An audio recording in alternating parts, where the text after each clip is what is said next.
Imagine being sentenced to life in prison without the possibility of parole for a crime you say you didn't commit at the age of 18.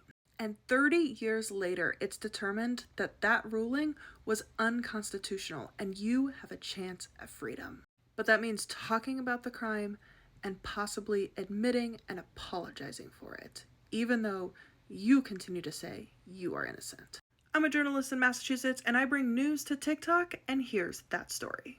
Charles is one of multiple men who was convicted of killing another teenager. The group fired 21 shots, hitting the other teenager at least 4 times. Witnesses not only place him at the scene, but he also had the weapon involved. Still, for 30 years, he has said he was innocent.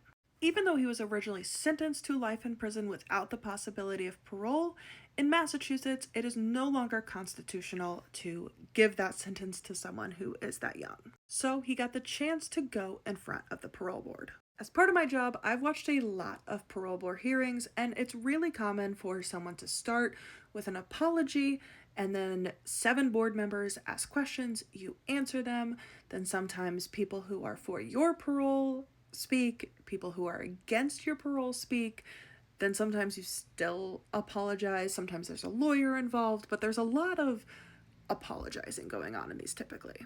But in this case, he just refused to answer any questions about the crime. He basically had written material that he told the parole board to look at, and anything further on the crime he won't be answering.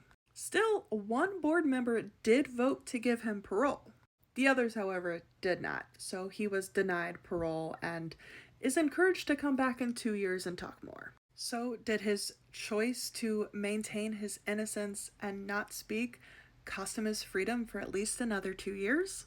Quite possibly. But I think this is a really interesting story that shows how our system works and what is required for the people going through it.